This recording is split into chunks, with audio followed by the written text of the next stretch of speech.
Good morning, everyone. How you doing, healthcare professionals? This is Bridget of Bridging Healthcare, and it's such an honor to come back to you again to talk about what I like talking about, to talk about healthcare profession, to say how beautiful the field is, and to give you guides on how you can improve in your career, in your field, and to grow. Guys, I am just blessed to be a healthcare professional. And there's no time in the history of the world is it a great opportunity to be a healthcare professional than now. 2026, healthcare professions, beautiful profession. So, well, let me talk about today. Today, I wanted to share something really important, really essential. If you recall last year in most of my videos, I talk about upskilling, improving your skills, getting better at what you do. And I was shocked. I was speaking with a healthcare professional. I was doing something you call a supervision. And I said, where do you want to be in the next 5 years? And the response was, if I'm in care, I just want to grow. Like, that's so vague. What is the purpose of a supervision in our field? So a supervision is a yearly or biannually meeting. So sometimes it's annually in your company, depending on your company policy, or sometimes it's biannually, but it should be done regularly, depending on the kind of setting. If you're in a setting where the work is emotionally draining, you can actually ask for a supervision, and a supervision, in my own opinion, should be done at least 3 times a year. Split it, for 4 months, however, quarterly, however. The truth is, a supervision is a meeting between yourself, the healthcare professional, the staff, every staff, not only, even managers have supervision, and your line manager. And I always advise that supervision, if possible, should be with you and 2 people, just for, backup. Somebody has something to say. But even if it's just 1 person, your manager, it's still okay to have a supervision with your manager. What do you discuss in a supervision? When you go for a supervision with your line manager or your registered manager or your HR personnel, it must be somebody that understands your role. It must be somebody that you work with directly, that has an oversight over what you do. So they understand, they see your reports, they've done that. And then there's people that you're comfortable speaking with. So what do you discuss in supervision? First, they want to know about your well-being. They want to know how you're doing, how you're finding your job, how you're balancing your life. It's a formal conversation, but I always advise that it should not be made too rigid. It should be made relaxed so that the staff can say their mind. In a supervision, you tell your line manager what you're going through. You tell them what you're struggling with. You tell them your dreams, your aspiration. You tell them your expectation. If when you came into the company, this was your expectation, has it been met? Has the company, so you tell them how you feel, without being upset, without being angry. A supervision is an opportunity for you to air your views. It's for you to also give your suggestion as to how the company can grow. It's an opportunity for you to hear what the company is doing, the plans of the company, the future plans of the company. It helps you to align yourself with the company's future plan. Another thing that supervision does is when you feel, probably if you feel that your line manager is not giving you what you want, or you are seeing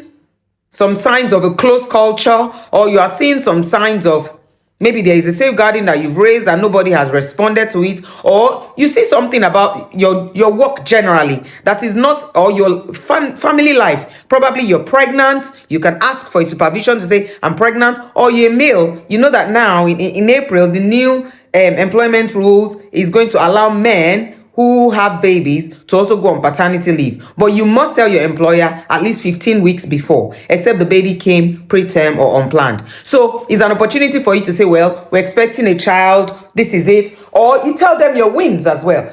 People think that when they tell their company their wins, the person will start looking for a way. Why would I have a staff and not be happy for my staff to win? It's my prayer that all my staffs are homeowners, that all my staffs have the best cars they want to drive, that all my staffs are settled, that so a staff is not delaying on childbearing because of the workload or the work stress. I don't think it's fair on anyone.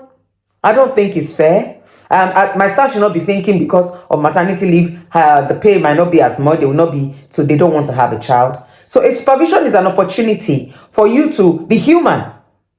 To lay your concerns. If you want to do some courses, you can tell I'm thinking in this line. Is there any courses that the company can enroll me? Are there free courses? It helps you. It also helps the company to understand where you are going to so that they can align themselves and you can align yourself with the company goal. A supervision is very important. If you've not had a supervision in a long time, I will advise you today, write your line manager and request for a supervision.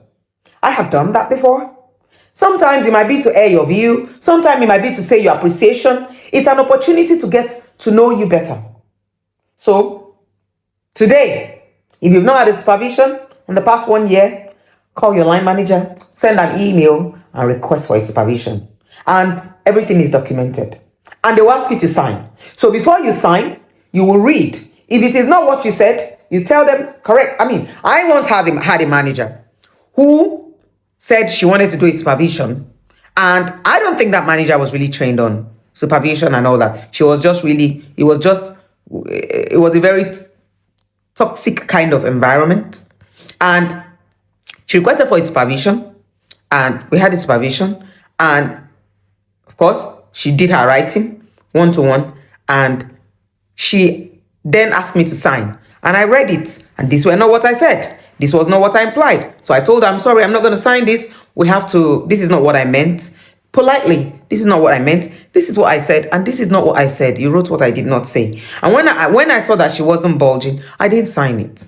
Because when I sign it, I commit to what she has said is what I said. So I didn't sign it. So I then requested from a supervision from her own manager. I can't do that in writing. And it's done politely. It is how it is done. It is not you say it as if you're upset. So say it nicely and request for that supervision so that you yourself can know where you are at in the company. And if you have done the supervision and you see that they are not going anywhere, start looking for another job. If you have tried your best, start looking for another job. You are too good to be used anyhow. Healthcare professionals, you are too blessed. You are too intelligent. You are too good to be used anyhow. I told myself this year, if you remember my first video, I am not going to improve myself, work on my skill, to serve an idiot. No. I will put my skill to work and I will see that the company that I'm working with, it's giving me commensurate value. I will honor them, I will respect them, I will value their opinion, and I will work in line with the company policy, but I will not be treated as if I'm nobody. So if you're in a place where you're treated as a nobody, request for a supervision and air your views nicely and politely. And I'm sure if they are sensible, they will understand. Thank you very much and see you in the next one. Thank you for always coming. Please subscribe, like, and share. This is Bridget of Bridging Healthcare. Bye.